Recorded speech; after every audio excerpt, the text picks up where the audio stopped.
So you see the title, 12 Fat Loss Lies Debunked. Now, you're probably thinking, well, listen to me, I'll explain in a second. But under each one of these is a lie, which you may still believe at this point. Like many people really do believe these. And I'm going to explain why I'm correct. You're probably wondering why bother listening to me. Well, um, here's here's what I would offer up. Um, if you don't know who I am, I basically work with software engineers and other busy sedentary professionals to help them lose fat and build muscle with a system fit into their lifestyle. Most of the people I work with have never been able to get results, and I've tried plenty of times. Um, Personally, this is my own transformation. I started out extremely skinny, 115 pounds. I'm about 155 at the moment. So, or at the time of this picture. Now, if you want to see the results that my clients have got, you can go to my Instagram. It's right there. So no more talking about me. Let's get right into this. The first fat loss lie is, as you can see, all calories are equal. Um, in terms of losing fat, if you are in a deficit, you will lose fat, of course. You can also lose muscle. That's something that people do not talk about too much. And the rate at which you lose fat, your experience on the fat loss journey, how long you're going to continue to lose fat, these are all determined by the choices that you make. And with your nutrition, you can have nutrient dense choices. You can have choices which block nutrients. You can have choices which are just flat out poisonous to your body. And if you're in a deficit, you are going to lose fat. And so this is why primarily uneducated people are saying it does not matter, just be in a calorie deficit. And that is not true. I can explain to you a mechanism comparing two different choices. Let's say someone is in a calorie deficit at 2000 calories, and one week they decide to eat 2000 calories of shit, and the other week they decide to eat 2000 calories of much better food. The much better option will probably be higher in protein. The higher in protein option means that they'll have a more sustainable energy release throughout the day. They will be less hungry, so they're more likely to stick to it long term. They will get more nutrients in their body, so that their metabolism and their other hormonal features, such as testosterone, are likely going to be in better shape compared to someone who doesn't do those things, you're going to lose those effects. And that will lead to a greater amount of fat loss just from the energy expenditure side of things. If you eat in a way which fuels you and makes you want to burn calories, you're more likely to do that. That's one side of it. But the other side of it is literally physiological. That if you have a low protein, high carb, high fat diet, it's not that difficult to digest, and a good 10 to 20% of your calories burnt are coming from digestion. And so, if you're having a high protein diet, for example, within that 2000 calories equal to each other, the higher protein diet is going to automatically be higher out on that calorie equation because it takes more energy to digest it. So, little mechanisms like that on their own don't mean much, but when they all add up together over a longer period of time, this is why some people lose half a pound a week and others people lose 2 to 3 pounds a week. This is also why some people stick to it and others don't. Line number two is blended fruit makes you fat. It's actually interesting because where this picture was taken, I was doing a talk, and this was a genuine belief by a lot of people. And the reason they believed it was um, first, people believe that insulin spiking leads to fat gain just directly. This is not the case. It may lead to mechanisms which make you output less energy and therefore burn less calories. And over time, if you were to compare to someone who wasn't constantly spiking insulin, yes. But these mechanisms that people talk about, high cholesterol, keeps fat in your body. No, there are stages to it. And it's very important to break those things down. So blended fruits, the idea is that it's in terms of fiber, it kills the fiber or gets rid of the fiber, whatever the excuse is, it actually spreads the fiber out more efficiently. The findings in extremely high quality research studies are clear that when you blend fruit, the fiber is more equally digested, which means that you are less likely to have all of the impacted problems that people are saying. Now, does this mean that eating fruit is bad? No, it's it's just it's just eating fruit. No one gets fat on fruit. Okay, number three, vegetarians don't get amino acids. So, is it ideal to be a vegetarian? No. Do I hate vegans as much as everyone else? Yes. However, it's not true because although you're going to find that a lot of vegetarian options for and vegan options for protein do not have all the essential amino acids in the quantity that you need to have them. If you have 1 gram per pound of body weight in protein, you are going to get all the essential amino acids. So just by covering protein quantity, do you cover amino acid quality? That's important. And you're going to find this with the different absorption rates as well. For example, having eggs cooked versus eggs raw. Raw eggs are going to absorb at like 50% rate, whereas cooked eggs are like 95% rate. And so you may be thinking, well, if I don't eat, if I have eggs or other foods which don't absorb at the same rate, then I'm not going to get the same amount of protein. But the reality is that if you have enough protein, because 0.8 grams per pound of body weight is where muscle mass caps out, you're going to get all the benefits anyway. Does that mean that you shouldn't be going towards the most nutrient dense sources and preparing them in the most nutrient dense way? Of course you should, but it doesn't mean that you should fearmonger vegetarian sources. If you get enough, you get enough. Okay, line number four is 500 calories per day equals 1 pound of fat per week. So the idea comes from the fact that 1 pound of body fat is equal to 3,500 calories in energy.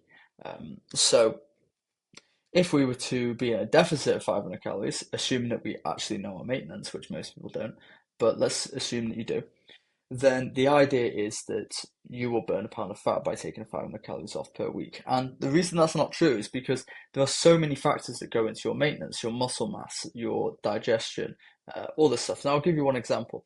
If you are eating less food, you are spending less energy on digestion. And so a second option is if you're eating less food, for a lot of people, that means you're going to have less energy. This is not everyone. Most people on my program, for example, typically get more energy. But a lot of the times, people who've only got 5 or 10 pounds to lose, they're not going to experience like an increase in energy because their diet is already pretty good. And so a loss of energy plus, and therefore less of an output than usual. And then also having the less food to digest, assuming that you had a decent protein intake beforehand, etc., can mean that it's not 500 calories anymore. Your maintenance is no longer the same; it's a little bit lower. So that 500 calories turns into 600 or 700, and so you have to have systems in place to be able to get more than that. And that's why it goes back to all calories being equal. That's why so many people fail calorie counting diets. It's interesting that research contrasts in the sense that those who do not lose fat mainly lose it because they don't report properly, so they underreport. But also those who follow a calorie counting diet typically don't get fat loss. And it all comes down to the mechanisms included in that. And hopefully, by debunking these lies, you can start to put a couple of these together. So, all healthy food is equal. This is in terms of fat loss, remember. Let's give a great example, avocado. Avocado, why is it so good? Because it's a good source of fat. Okay, why is it a good source of fat? Oleic acid. Is oleic acid, omega-9, is it essential? No. So why are we eating food which is not essential and at 320 calories per avocado and entirely fat, not very satiating, not exactly a large amount of food, a fibrous food or anything like that that's going to make you more satiated. Why are we prioritizing that in a fat loss diet? Are we more likely to stick to it if we have avocado? The answer for most people is no. And so we've got these healthy foods, which are good and should be consumed, especially if you're not on a diet, because they have benefits. Oleic acid has benefits, but it's also naturally occurring in the body. And so fats such as omega-3, fatty acids such as omega-3, should be prioritized. And they come with calories because fats come with extra calories. So in terms of fat loss, just because something is considered healthy because it has benefits doesn't mean that it's actually going to live up to your results that you're looking for. This contrasts pretty well with line number six, which is all processed food is bad. This is not the case. Processed food requires to food which goes through a process that does not mean that process is inherently bad, or that what was happening in that process is actually impacting what you're doing. A good example is sausages are not, they don't, you can have organic sausages, you can have, so it's just basically made into a sausage from pork meat, and therefore that's not processed. But it's still pork, which is an okay source of B1 and pretty much useless for everything else. Um, and it's just, I wouldn't classify it as a healthy food, and a lot of people wouldn't. Um, Whereas you can have chicken sausages, which come with all the nutrient benefits of chicken. And yes, you probably heard, oh, chicken's not very nutrient dense. That's not true. It comes with plenty of selenium. Selenium is extremely useful for thyroid, so not true. Comes with lots of B vitamins as well. But if you were to have chicken sausages, that would be healthy. But it's a process to it. So it's like, so it's more so what was the process, and do you trust the source? Because there's plenty of processed foods and plenty of food in general, which is just dreadful for you, of course. Sugar causes cancer. This is not true. The study which pushed the ketogenic diet was in like the 1910s. It has since been debunked for the past like 50 years. Um, if we're looking at the idea that cancer cells feed off sugar, the body is very adapted utilizing gluconeogenesis, which is changing um, other other sources like fats and proteins into carbs. So it will become sugar, glycogen, glucose, whatever you want to call it. Um, and therefore, the same thing will happen. So, and sugar also feeds every cell. So, um, no, that's not how it works. And you can't just stop eating sugar and lose and stop having cancer. Um, just what the research says. Okay, so seed oils is an interesting one because nearly everyone's incorrect on this. Um, does the research indicate that if you were to consume seed oils, that it's less inflammatory? Yes, it does. But you have to look at the studies. Um, and so, why do certain people say seed oils are the worst thing ever? Is the process pretty disgusting when you look at it? Yes. Um, is the idea behind why it's bad. For example, you're going into things which aren't fats and you're creating fats out of it by distilling it so much. It does that make sense that it wouldn't be good for you? Yeah. But does it mean that that's what it shows? No. So why do people think it's so terrible? It's correlational. Seed oils are in all of the bad foods. If you go to McDonald's, it's not made with olive oil, and so people put one and one together, one and two together, make five, by saying, "Hey, if I have olive oil, then that's better." And the reality is that oil is 150 or 120 to 150 calories per tablespoon. And if you are molesting your food with oil, you're going to get overweight. And being overweight is the biggest indicator of all the health risks that you're talking about. So it doesn't matter which, and then the other side of it is, well, the studies say that seed oils are less inflammatory. Yeah, but these are people who are consuming seed oils in an extremely controlled environment. They're trying to prove the benefits of seed oils. So it doesn't mean that it's good. You can put any food into a study and try to find a way where it's healthy easily. Um, for example, if you have chocolate post exercise, it's going to replenish glycogen. Is it an ideal way to do that? No, but you could always say, uh, chocolate, great way to replenish glycogen because it technically does it after workouts. It's like your body will take anything. So best way to look at it is you should be limiting oil in general. If you can't cook without rinsing oil, then you can't cook in general. Diet soda is worse than regular soda. This is such a stupid lie. Um, if you're having 40 grams of sugar in a drink and you're having multiple of those because you're thirsty, versus having next to zero sugar, and next to zero calories, one person's better off than the other. The carbonated nature of the diet soda fills you up and it makes you less likely to overconsume on other foods.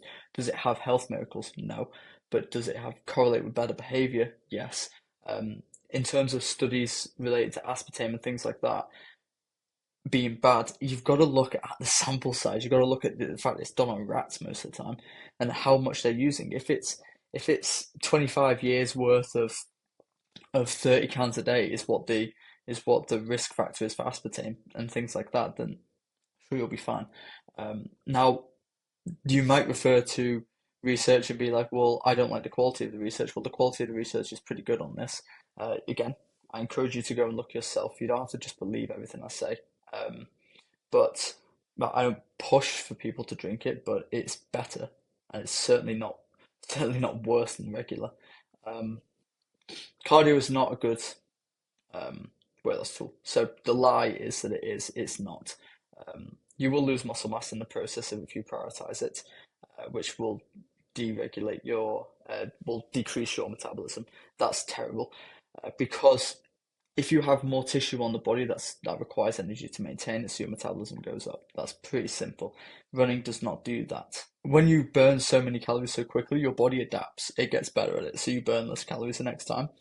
But it makes you hungry, so you eat them all back. It also downregulates your metabolism later on in the day because it doesn't want you to lose so many fat stores so quickly because your body looks at it like it's storage of food for a rainy day.